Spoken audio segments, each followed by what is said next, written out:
Me halagó sinceramente la invitación que me hizo Rosendo Fraga para integrar este distinguido panel y hablar de una institución tan jerarquizada y apreciada como es el CAE.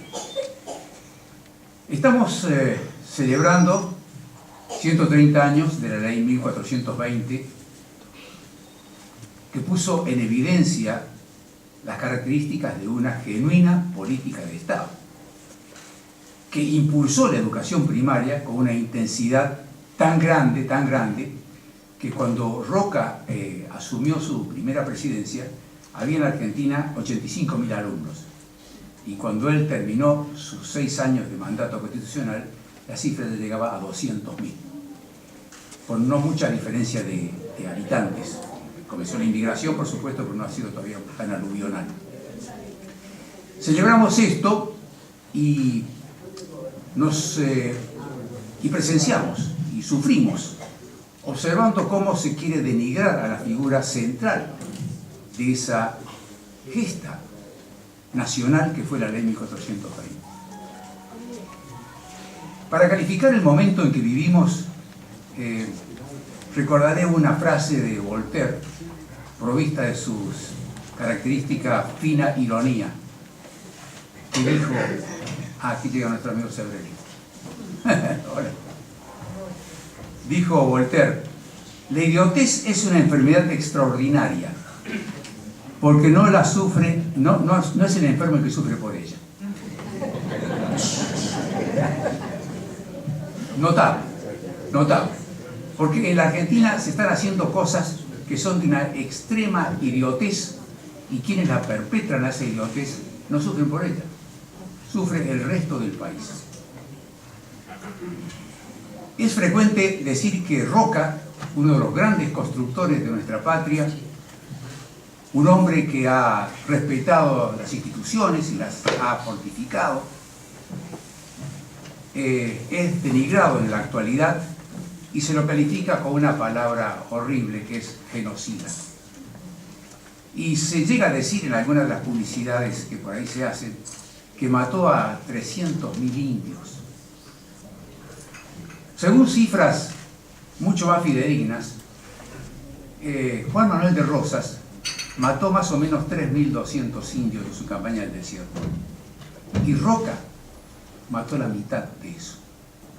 Pero ¿por qué no se le dice genocida a Rosas entonces? Que lo único que fue es agredir a los indios y se volvió sin incorporar esos territorios al país. Roca no agredió de la misma forma a los indios, sino que incorporó esos territorios al país y se ocupó de que los indios se integraran a la nación. Incluso en la primera presidencia de Roca, 200 de esos indios patagónicos empezaron a trabajar en la marina, como marinos. Venían de las montañas, venían de las pampas. Ese es el genocida. Fíjense ustedes cómo se miente y se distorsiona la verdad. Con motivo de esta reunión, tuve el placer de releer ese maravilloso libro que es Soy Roca, de Periluna. Maravilloso libro, merece ser releído. Y hay una parte donde Roca, que es el que habla todo el tiempo allí en el libro, menciona que él se había asombrado de que los indios pampas, es decir, los indios que venían desde Chile, que formaban parte de la Patagonia, durante 3 siglos de contacto con la civilización, lo único que aprendieron son los vicios de la civilización y las enfermedades venéreas. No cultivaron nada, no se parecían siquiera a los collas, y mucho menos a los aztecas o los incas. Lo que pasa es que el revisionismo histórico, del que no vamos a hablar ahora, pero convendría hacer alguna reunión para desenmascararlo a fondo, habla de los pueblos originarios como si fueran el paraíso terrenal, una uniformidad humana, toda maravillosa, perfecta, sana, admirable, cuando había luchas intestinas y diferencias notables entre los diversos grupos. Pero bueno, este es un tema que se trata de convertirlo en una acusación demoledora de Roca, que fue un genocidio. Y eso no es cierto. Pero esto ya se ha manifestado de manera muy grosera. Creo que se sacó ya la estatua de Roca en Bariloche. No. ¿Todavía no? En Junín, pero la calle principal de Tucumán, donde él nació, ya no se llama más Roca, sino que tiene el nombre de otro gran insigne, no genocida, pero no sé qué, que se llama Néstor Kirchner. Otra gran obra que hizo Roca antes de la ley fue la federalización de la ciudad de Buenos Aires, que se atribuye obviamente a Avellaneda, que ocurrió en los últimos tramos de la presidencia de Avellaneda, pero quien impulsó esa federalización de Buenos Aires fue Roca, que era el ministro de Guerra de Avellaneda. Y la impulsó con gran intensidad y logró que hubiera una ley de la nación y también una ley de la provincia de Buenos Aires para que la ciudad de Buenos Aires fuera capital federal de la República y, como dijo Roca, para que el presidente no se sienta más huésped de una provincia, el presidente de la nación. Es notable el discurso que pronunció Roca cuando asumió la presidencia, porque hablaba de los ferrocarriles y decía: tenemos que alegrar a Cuyo y San Juan con el silbido de las locomotoras, el lugar donde se cultiva la vid y el olivo, así poéticamente. Y también tiene que llegar hasta la provincia de Salta y de Jujuy, donde se cultiva el higo, dice, y el café. Y estar cerca de Bolivia, que nos puede proveer minerales. En fin, Roca en su presidencia no solamente hizo la ley 1420, no solo la logró sancionar, sino que convirtió a Buenos Aires en una ciudad más limpia del continente, porque logró que hubiera aguas corrientes y que se estableciera un sistema de cloacas. Y empezó a trabajar el puerto y extendió los ferrocarriles. Ahora bien, la ley 1420 no cae del cielo fácilmente. Hubo un gran combate en la Argentina, un combate intelectual importante. Tuvo precedido esta ley, que se sancionó en 1884, por un congreso pedagógico, el primer congreso pedagógico nacional, que ocurrió en 1882. Un flor de congreso con 250 delegados, con intensísimos debates, donde se ponían de manifiesto las posiciones encontradas que había en aquella época.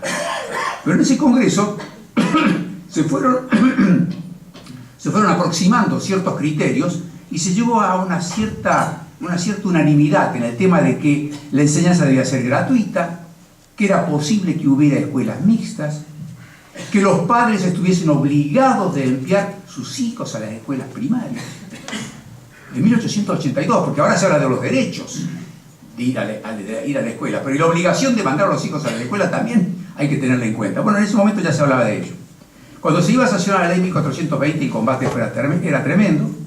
Del lado que se oponían, del lado que estaba en contra de esta ley, porque se creía que iba a ser una ley que iba a dañar a la Iglesia Católica, estaba ese extraordinario tribuno que fue Juan Manuel Estrada, y el ministro de Educación, Pizarro, renunció. Es decir, había una situación muy crítica en ese momento, y bueno, la Iglesia Católica de esa época no es la Iglesia Católica actual. Felizmente las religiones, tanto el judaísmo como el cristianismo, el catolicismo básicamente, han evolucionado de una manera bastante notable, se han ayornado, palabra que puso de moda Juan XXIII, y en ese momento en cambio se creía de que esto era un daño gravísimo para la Iglesia, que la enseñanza fuera laica. En ningún momento se habló de enseñanza laica, eso es importante aclararlo. La ley 1420 no usa la palabra laica.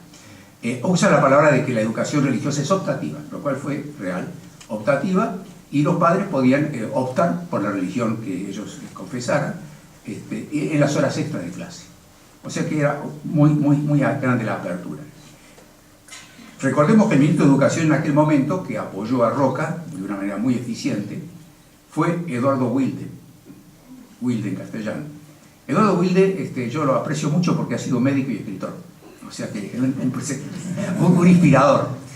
Ha sido médico, escritor y además tenía un finísimo sentido del humor.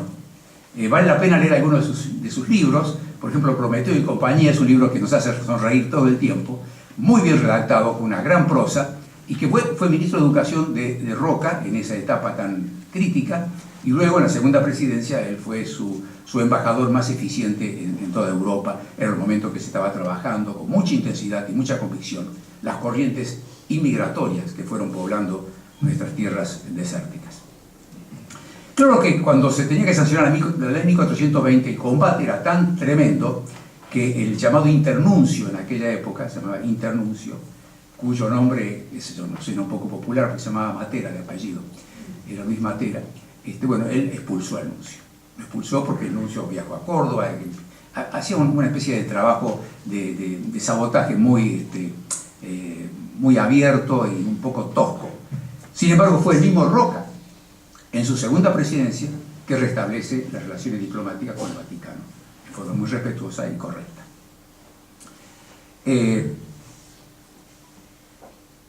Es importante también que en la ley 1420 se insinúa algo que después se puso en práctica, que la nación debe subvencionar a las provincias en materia educativa.